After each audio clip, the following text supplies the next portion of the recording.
Hey guys, what's going on? Today we are going to use the Subculture palette once again, and I'm doing a little bit of a darker look for you guys today. As you can see, it's on my eyes right now. You know I have those hooded eyes, so it's kind of hard to see, so I'll look down. I got a lot of comments on my last video, negative, positive, and I saw a lot of people saying you didn't use any of the dark shadows. Those are the ones that have more of the fallout. So I wanted to do something with a little bit of more of the dark shadows. So I went in with Untamed and Axis here, and I went in with Destiny, and this is what I came up with, and obviously Electric on the center. I'm really enjoying this look. You'll see through the video, I did not get fallout because of how I apply these shadows. I know I talked about it in my last video, and there have been a million videos out here talking about it. With this palette, it's all about preference. If you don't want to have to work with a palette like this, this is not your typical palette. This is not a palette that you're going to be able to dig your brush into. All of the stuff that's already out there, I'm not even going to get into it. Don't buy it or return it if you don't like it.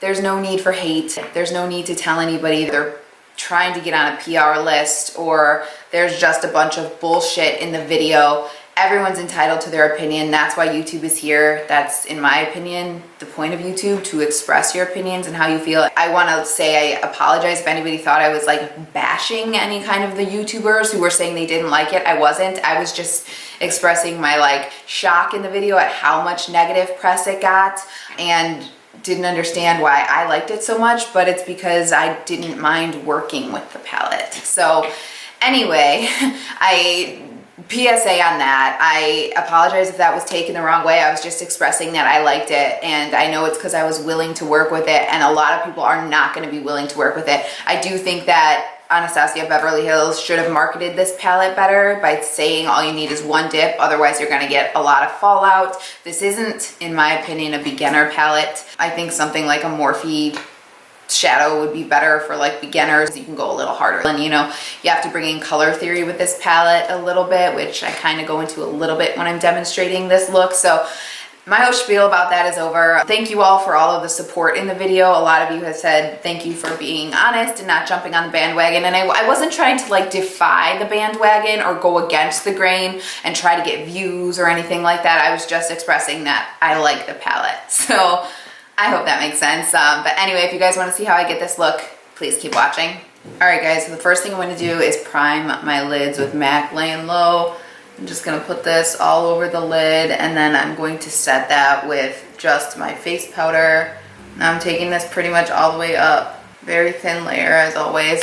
I'm actually just going to take what's left over from my RCMA setting powder, and I'm going to just fluff that all over my lid. So I have a nice smooth surface for these shadows to glide right over. So now I'm going to take a little more of that RCMA powder, and I'm going to place a pretty heavy layer under my eyes because I'm using darker shadows, so I don't want to look like I have a black eye, and this will just allow me to brush everything off when I'm done. So I'm just gonna look kind of crazy there for a second.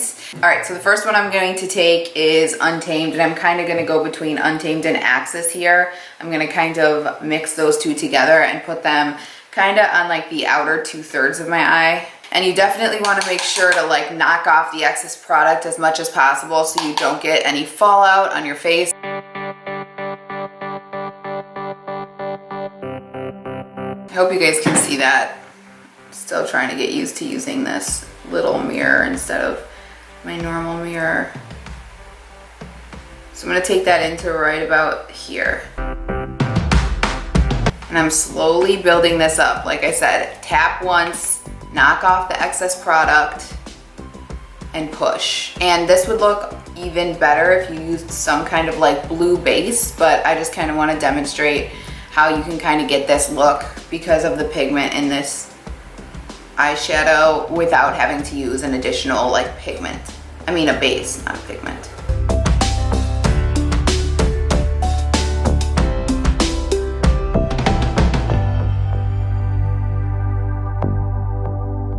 All right, so now that I have that packed on my eye, I'm going to take a different flat shadow brush, and I'm going to go into Destiny right here, which is a really pretty olive green color. And again, tap off any excess after you dip once, and I'm going to take that color and work it on my inner third. And this does not look pretty right now, but we'll blend and everything will be fine.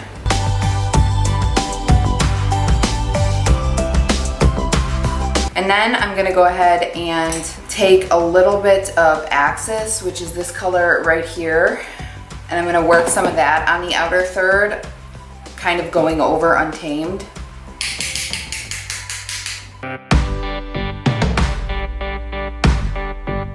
Sorry that I keep like looking up like that. I just want to make sure you guys can see what I'm doing. I'm just gonna kind of start to bring that into the crease a little bit. And I'm gonna kind of just work Destiny a little over, flipping my brush where most of the color is, and I'm just gonna kind of work that over here to kind of lighten as I blend up, kind of using that as like a lighter shade as it to blend it out into nothing, right?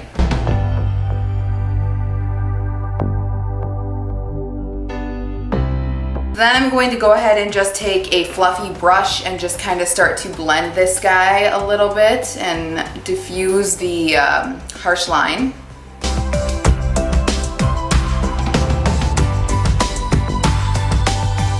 And I actually take just a little tiny bit of Destiny, the olive green color, tap off, and almost place a little more of that into the like crease area.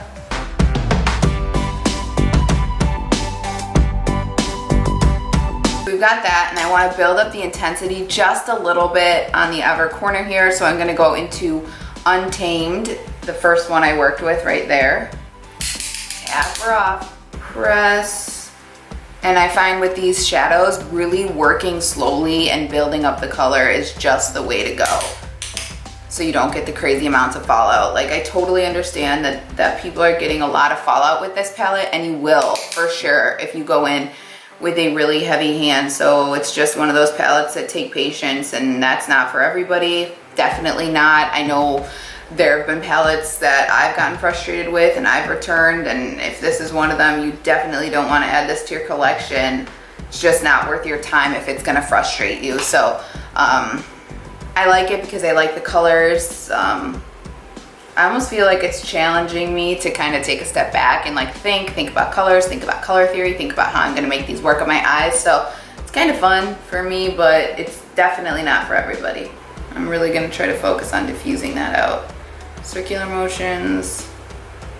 But I'm going to leave that at that for now, and I'm going to try to incorporate the New Wave color, which is right here, to kind of blend it out. And the key with this is you do not really want this color to touch the blue. So I have my color wheel, and I've been using like blue green, right, which is right here, and almost directly across is orange, which is kind of what this New Wave color is right here. Those are almost complementary colors, and if you add blue, so look, orange adding blue, it's gonna turn into this muddy-ish color, and that's kind of how this palette works. So you want to be really careful when you're adding colors and trying to blend them out, because it could turn muddy really fast. So I'm gonna try to not really even touch that blue color as I go in here with this New Wave color. I'm just gonna kind of go right on top of it like this, and I'm trying to just diffuse that color out, if that makes sense. So there's a little bit of dimension, but I don't really want to bring this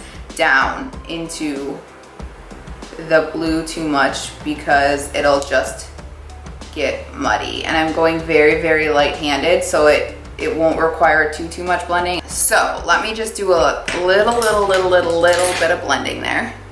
So we're gonna add some glitter glue, which is gonna tie everything together. So let me leave it at that for now before I go too crazy with blending. And I'm going to just take my NYX glitter glue, looks like this. Too Faced makes, or I guess this is like a dupe for the Too Faced one. I don't know who made theirs first, but I'm just gonna take a tiny little dot on the back of my hand here, and I'm going to just do the same thing I did here and put it in the middle of the eye. There's some like, it looks like it's green right now because I'm using the same brush I used on the other eye, but it's not. And then I'm gonna go over that with the electric color, which is kind of like a duochrome color. And I'm just gonna take this pencil brush and really work it into the color. That shadow is a little harder, so like the fallout isn't as intense when you dig into it as the other ones, as you've seen all over the internet.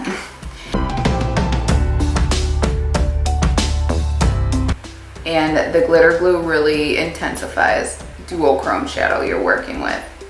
All right, so then I'm going to take the two flat brushes that I was working with, the one that I was working with Untamed and Axis and Destiny, and I'm gonna take just what's left on there and I'm going to pat right over so it just kind of blends itself.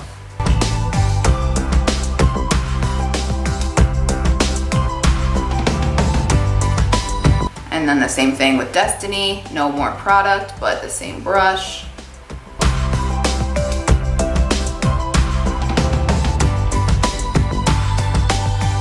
Just gonna take that shadow brush that I've been kind of using to blend. There's nothing on it, to just blend everything up here. I do feel like it's a little patchy right here with that olive color, so it's not anything horrible, but I did want to point that out because I know there were some talks about this being like super patchy, and this is the first time I've noticed that it looks a little patchy, so wanted to point that out. Let's go ahead and start working on the lower lash line. So I'm going to take Destiny first, the olive green color, work it onto a pencil brush, and let's just take a quick check on fallout. I really don't see too much fallout, honestly, but I have, as you can see, I dip once and I really knock off the excess. If you didn't do that, there would probably be some fallout, but not bad in my book. So first let's take Destiny and work that all the way under the lash line, kind of like tapering it in as I get closer to my inner corner.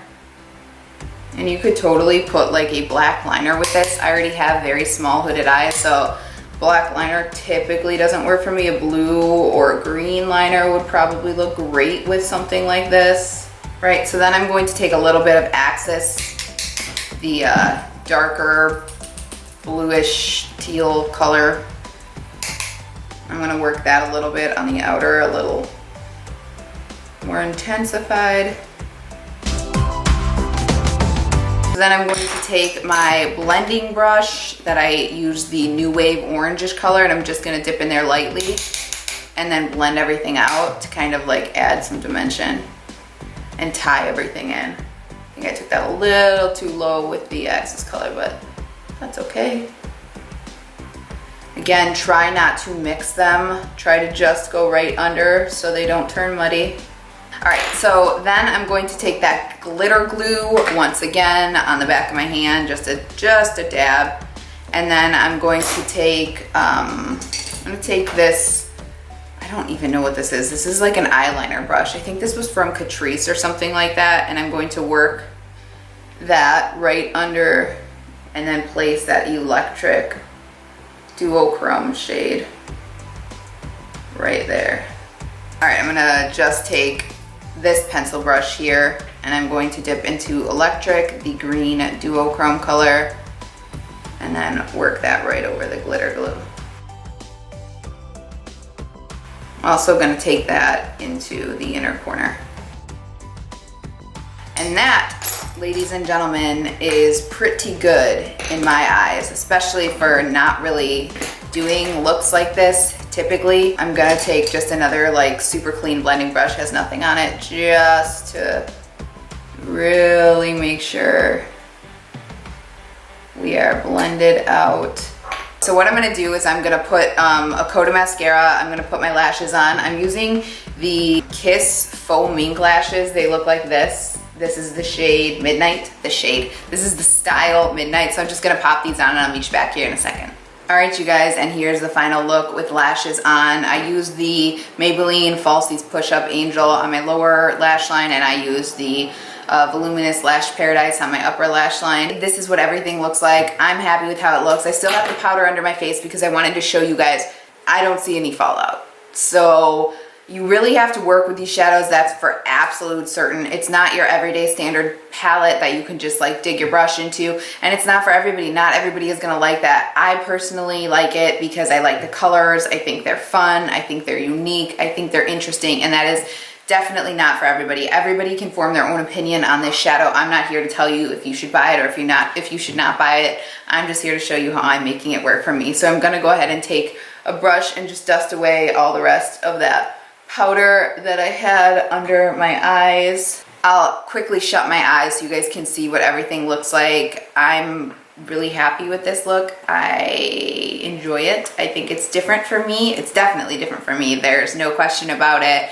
As I mentioned in my other video, I'm typically like a 2 shadow kind of person, so I'm sure some people are gonna say things like that took forever to blend, or it looked like it oxidized on my eyes. I don't think it looked like it oxidized. The only thing I will say is, like I said, I think Destiny got slightly patchy on the inner corner there, but it's a darker shadow. That happens. If you don't like that, don't get the palette. Again, I'm not here to try to justify you buying this palette. Anyway, I hope this was helpful to some of you to kind of see how I make these shadows work, see the technique I use, really learn if you do have this palette and you're struggling with it, but you want to keep it and you like the palette, to just dip and really tap off so you don't get any kind of fallout.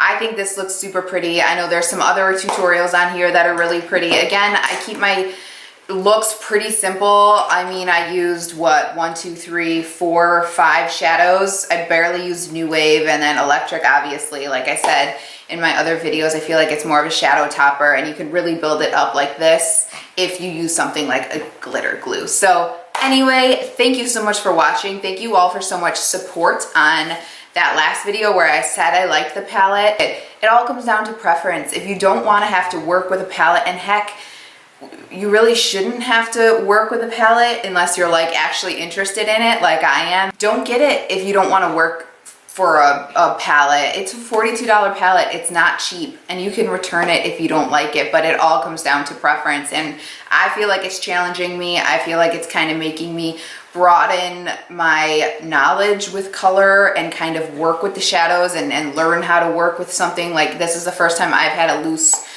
pressed pigment shadow, and I'm having fun with it. So that's all I'm going to say about it. You guys can check out my other video and all of the comments and all of the other videos out there on this palette and form your own opinion. But anyway, thank you so much for watching. I appreciate you spending the time with me. If you have any questions at all, as always, please leave them below. I am trying to read and respond to all of your comments. My last video has a ton of comments, so I'm really trying my best to respond.